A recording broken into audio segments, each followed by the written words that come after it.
السلام عليكم، ازيكم يا حبايبي؟ عاملين ايه؟ يا رب تكونوا بخير. صلوا على النبي معانا كده.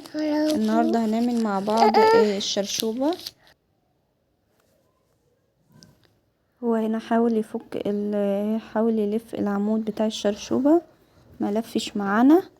طبعا هيبدأ بقى يفك الجردل واحده واحده، ويخلع المصفى تحت الجردل علشان يشوف فين المشكله. طبعا وهو كان فك قبل كده، بس انا حبيت اصور لكم فيديو اعمله لكم. كان فك ولقينا ان المشكله في الجردل، ان المسمار اللي هو في المصفى بتاعه الشرشوبه كان قافش، وكان فيه شويه صدى، طبعا اكيد من الميه وكده. فالمسمار كان مصدي، فكان محتاج ان هو يتصنفر. فهو هنا اهو كان بيخلع المصفى. طبعا هو بيبقى قافش جامد ومش بيتخلع بسهوله. هو بيشاور لكم دلوقتي على المسمار. طبعا هو كان فكه قبل كده وصنفره، بس هو حبيت اوريهولكوا تاني. طبعا هو مش بيتخلع بسهولة، فلازم عشان يعرف يخلعه استخدم ان هو يخلعه بالبنزة. اهو جاب بنزة ويحاول يخلعه بيها، فالمسمار بيطلع معاه بكل سهولة. طبعا هو المشكلة كانت في المسمار، كان قافش في الجلدة البلاستيك البيضة دي، وعشان كده المصفى ما كانتش بتلف بالشرشوبة. فطبعا هو فك المسمار من الجلدة بتاعته دي، وصنفر المسمار كويس من الصدى اللي كان فيه. هو ما بيطلعش بسهولة طبعا. صنفره كويس، وبعد ما صنفره حط عليه زيت،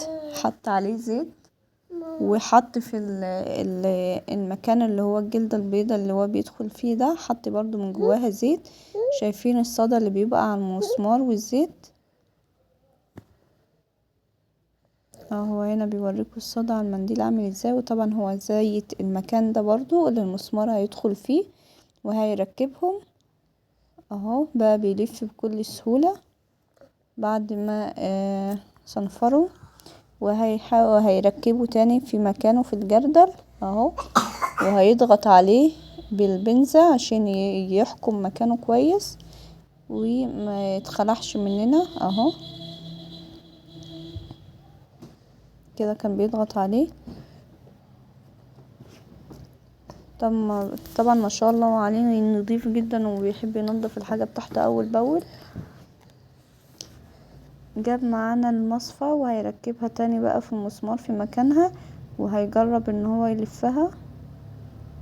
بيدوس عليها عشان يحكمها جامد. شايفين المصفى لفت ازاي يا جماعة بايده؟ اهو مجرد بس ان هو لفها بايده كده، المصفى ما شاء الله لفت معاه بكل سهولة. هيحاول بقى يجيب الشرشوب عشان يجربها لكم. طبعا هو كان هيلفها على الناشف الاول من غير ميه وكده، بس عكست معاه، فقلت له لا، انت احسن تبلها ميه وتعصرها احسن عشان نشوف النتيجة بعيني. هنا اهي ما لفتش من غير ميه كده، او اتعوجت معاه يعني عادي، ممكن تلفها عادي، بس هي اتعوجت معاه وهو بيلفها فبلها ميه. اهو جرب يعصرها، ما شاء الله الجردل اشتغل معايا احسن من الاول بكتير. الجردل ده يا جماعة كان مركون عندي بقاله 2 واكتر مش بستعمله، ومش عارفة فين المشكلة بتاعته، وكنت خلاص ركنته على كده ومش بستعمله نهائي، لحد ما ربنا بعتلي الشخص ده وصلحهولي. احب اشكره وتسلم ايده بجد يا جماعة. لو عندك الجردل ده ما ترموهوش، وجربي تطلعي المسمار وتصنفريه وتزيتيه كده زي ما شفتوا في الفيديو، وان شاء الله يشتغل معاكم احسن من الاول.